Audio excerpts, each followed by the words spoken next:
شباب شلونكم؟ معكم أسلم الدين من قناة كويت ماني هاب، واليوم عندي لكم سالفة مهمة صارت قدامنا بعيوننا.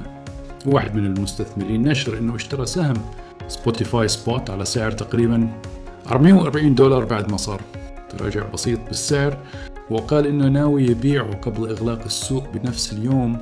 الحين السؤال اللي لازم نسأله نفسنا، هل هذه حركة ذكية ولا مخاطرة محسوبة؟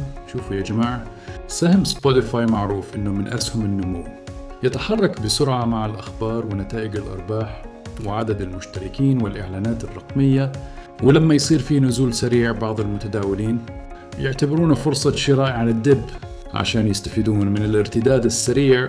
بس لازم نفهم إن هذه استراتيجية تداول يومي، مو استثمار طويل المدى.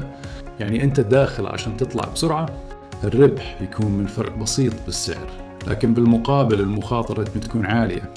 لو السوق كمل نزول، خصوصا إذا السوق الأمريكي كله كان متذبذب بسبب أخبار الفائدة أو بيانات التضخم، بهالحالة حتى الشركات القوية ممكن تكمل هبوطها أكثر من المتوقع.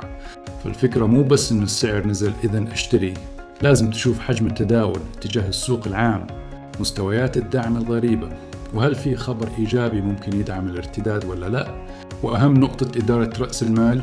الشخص اللي دخل بحوالي $36,000 يقدر يتحمل تذبذب بسيط، بس هل كل واحد فينا يقدر يتحمل نفس المخاطرة؟ لا طبعا. عشان جذي أنا دايما أقول لمتابعين كويت ماني هاب، ما تنجرف وراء أي صفقة تشوفها بالسوشيال ميديا حتى لو صاحبها واثق. اسأل نفسك، شنو خطتك؟ وين بتطلع لو ربحت؟ وين بتوقف خسارة؟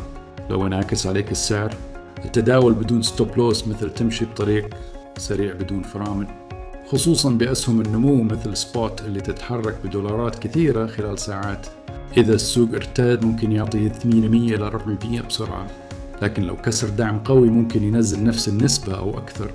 فالموضوع لعبة سرعة وتركيز، مو لعبة عاطفة.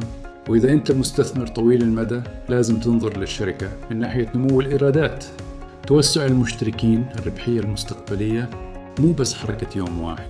خلوا قراراتكم مبنية على تحليل وخطة واضحة، مو على حماس لحظي. وإذا حابين أشرح لكم تحليل فني مفصل لسهم سبوت وأهم المستويات الحالية، قولولي بالكومنت. ولا تنسون الاشتراك بقناة كويت ماني هاب عشان توصلكم أهم الفرص والتحليلات أول بأول.